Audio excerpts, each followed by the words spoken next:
La justice de Dieu a encore frappé. J'en ai vu des mecs chanceux dans le football, les amis, mais Chancel Mbemba, c'est une autre histoire. Lors du précédent match face au Cameroun, pendant que le peuple congolais attendait un seul but pour passer, qui est-ce qui vient mettre le but à la 94e minute? Chancel Mbemba. Aujourd'hui, face au Nigeria, dans une séance de tir au but de dingue, dans la période de mort subite, c'est-à-dire que t'as pas le droit de rater. Si tu rates et que l'autre marque, c'est terminé. Le Nigeria vient tirer, le gardien congolais fait un magnifique arrêt. Et encore une fois, comme dans un film bien scénarisé, qui est-ce qui vient tirer le dernier penalty? Sur qui repose le dernier tir?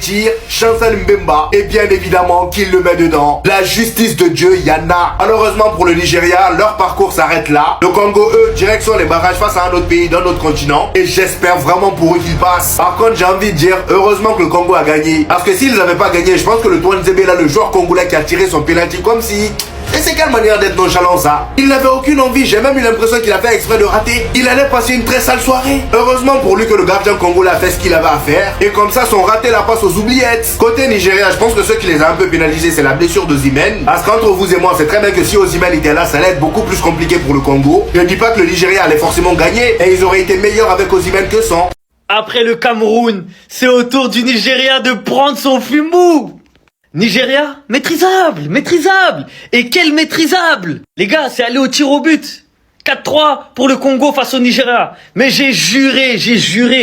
Il n'y avait pas besoin d'aller jusqu'au tir au but. Le Congo, ils méritaient leur qualification bien avant les tirs au but. Ils ont éteint le Nigeria dans tous les domaines. Le Nigeria, ils étaient mauvais, nuls, ils ont rien fait. Je sais même pas comment ils sont arrivés là. Avec ce niveau-là, ils m'ont surpris carrément dans le mauvais sens. Et par contre, à l'inverse, le Congo, waouh, bravo. Dans les années précédentes, j'avais l'impression que le Congo, il y avait toujours beaucoup de stress ou un complexe d'infériorité, je sais pas. Ils avaient toujours peur et ils faisaient pas bien leur taf. Mais ce soir, waouh, ils m'ont convaincu. Ils ont joué avec une maîtrise, une sérénité et une envie que j'ai rarement vu avec eux. Donc la vérité, chapeau, et ils ont vraiment maîtrisé le Nigeria pour le coup, c'est réel. Là, c'est pas qu'un slogan, c'est pas qu'une manière de parler. Ils ont maîtrisé le Nigeria pour de vrai. Et les gars, ce mec-là, Chancel, la justice des dieux. Les gars, ce mec-là, c'est quelqu'un. Son 100e match contre le Cameroun, 100e match avec la sélection, il donne la victoire à la dernière minute. Aujourd'hui, 101e match, il marque le penalty vainqueur, les tirs au but vainqueurs. Franchement, Chancel là, je sais même pas pourquoi il a pas eu une plus grande carrière que ça. Il est vraiment fort. Maintenant les gars, il va rester un match. Ça va être contre une équipe asiatique normalement, je sais pas laquelle, j'ai pas vérifié.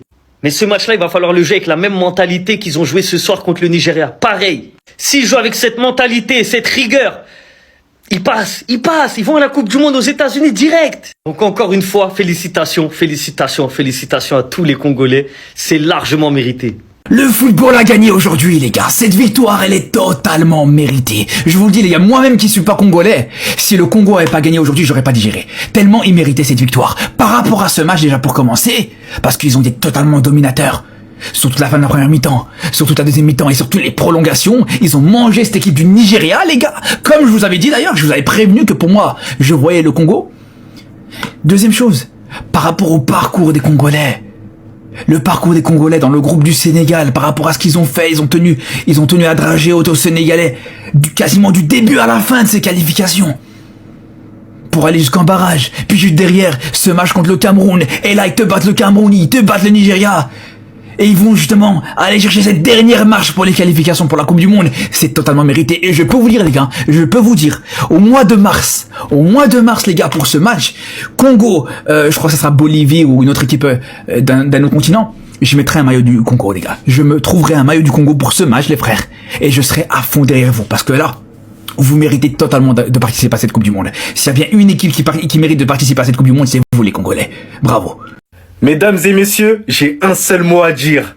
Congo Azongi. Je ne sais pas si je le prononce bien, mais félicitations aux Congolais. Victoire entièrement méritée face à cette équipe du Nigeria, malheureusement beaucoup trop absente. Il y a eu certaines blessures qui ont handicapé quand même cette équipe-là. Et globalement dans le jeu, le Congo mérite entièrement sa qualification. Congo Azongi, Osa maîtrisable. Et c'est ce monsieur qui a fait toute la différence. Tir au but, il rentre sans pression. Il arrive à arrêter les pénaltys qu'il faut arrêter au bon moment. C'est peut-être l'avenir du Congo dans les cages. Et d'ailleurs, faut pas oublier le travail monumental mental de cet entraîneur-là. Et les gars, j'en profite pour dédier toutes nos pensées à Goma. On sait que c'est compliqué là-bas. Je suis sûr que les joueurs congolais, ils l'ont fait pour ça. Et les gars, je tenais à dire merci à ce bonhomme, à ce colosse, à ce capitaine, à ce soldat qui a réussi à porter le Congo. N'oubliez pas le dernier match. C'est lui qui marque le but à la toute dernière seconde pour qualifier le Congo aujourd'hui. Et c'est lui qui arrive à marquer ce but sur penalty. C'est tout simplement un capitaine qui porte ses couilles. Et je vous dis, il est à l'image de ce Congo qui est valeureux. En tout cas, le Congo, j'espère que vous n'avez pas fait ça pour rien. J'espère que lorsque vous allez partir là-bas pour défendre l'Afrique, j'espère que vous allez au final vous qualifier. Même si, bon, ça risque d'être compliqué. Mais les gars, sinon en vrai, c'est à toi. Moi, en tout cas, on bien, alhamdoulilah. Osa qualifié, on recommence. La RDC, je vous avais dit. Victoire au tir au but des léopards. Après les lions, ils dévorent les aigles. Félicitations à mes frères congolais, vous pouvez pas imaginer comment je suis heureux pour vous. Quel génie, quel génie. Il a récupéré la sélection et il est sur le point de les emmener au mondial. La RDC est qualifiée pour les barrages intercontinentaux en 2026. C'est pas fini, mais il y a déjà la moitié du chemin qui est fait. Et c'est grâce à ce monsieur. Aujourd'hui, ça va au péno à la 119e. Il a dit « Toi là, viens là, viens là, tu vas nous qualifier. » Les gars, la performance de Timothy Fayulu, 2 pénaltys arrêtés dont le dernier pénalty pour la mort subite. Il envoie à lui seul le Congo aujourd'hui sur cette séance de pénalty. 2 pénaltys arrêtés, il a toujours sauté du bon côté, le plan était parfait.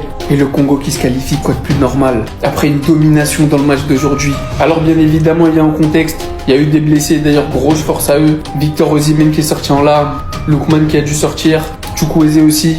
Mais au bout d'un moment, faut juste dire les choses. C'est que du sport. Donc quand je parle, je dis ce que je pense sur le terrain. Le Congo était la meilleure équipe des meilleurs deuxièmes. Le Congo était l'équipe la plus méritante. Pendant que le Nigeria et le Cameroun ont bénéficié du retrait de points face aux derniers qui les ont avantagés parce qu'ils n'avaient pas réussi à battre les derniers et à prendre assez de points, ce qui les a laissés dans la course du meilleur deuxième, le Congo a été pénalisé de ses points face aux derniers. Ils ont battu le Gabon à la loyale et aujourd'hui ils ont battu le Nigeria à la loyale. Et j'ai même envie de vous dire, ça aurait pas dû aller au penalty. C'est le projet le plus cohérent, le plus abouti et l'équipe qui propose littéralement le meilleur jeu. Des 4 équipes, les 4 meilleurs deuxièmes, c'est les plus forts qui sont qualifiés. On oublie ce qui s'est passé au stade des Martyrs. Maintenant les Congolais, vous allez dans ces barrages intercontinentaux et vous allez nous les martyriser et vous nous rejoignez au mondial et vous êtes la 10e équipe africaine au mondial. On s'attrape aux États-Unis. Les Congolais sont encore en vie. Les Congolais peuvent encore rêver d'une Coupe du Monde 2026 après un match de fou furieux encore une fois face au Nigeria, couronné par une séance de tir au but avec comme un symbole Chancel Mbemba qui vient donner la victoire et envoyer le Congo directement au barrage intercontinentaux. Ça va être générationnel. Je vous le dis, le parcours du Congo, en fait, c'est trop une dinguerie. C'est écrit, ils doivent participer à cette Coupe du Monde. Ils ont eu la désillusion face au Sénégal. Ils mènent 2-0, ils perdent 3-2, on se dit, ah, ça va être chaud, ils vont au barrage. Cameroun, ils se font peur, ils arrivent à gagner dans le temps additionnel. Nigeria, ils se font ouvrir le score dans les premières minutes de jeu, ils arrivent à aller égaliser et à gagner au tir au but, c'est incroyable. Mes frères congolais, vous pouvez être fiers de votre équipe et j'aimerais trop être à votre place pour voir ce que ça fait. Voilà, là c'est les émotions, là ça doit être la fête, ça doit être n'importe quoi. Au Congo, en fait, ça doit être choquant. Les émotions procurées par ce parcours. Mais en fait, si vous allez à la Coupe du Monde, ce sera amplement mérité. Le parcours, il est tellement beau. On suivra de très près l'équipe du Congo pendant les barrages intercontinentaux, mais je me dis, l'histoire veut que le Congo fasse cette Coupe du Monde.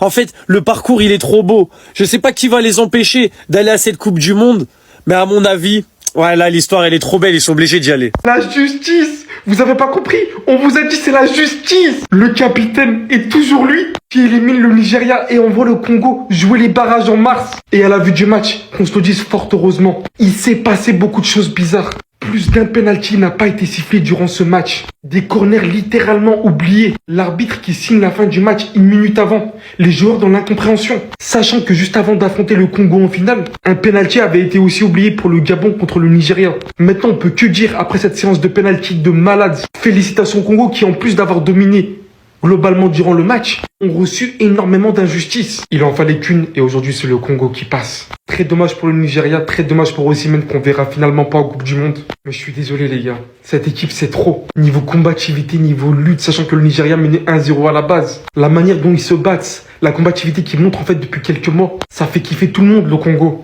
Franchement c'est magnifique. Après la CAN, si vous arrivez à vous qualifier en Coupe du Monde, ça serait juste exceptionnel. Ça serait juste exceptionnel. J'espère que ça va le faire.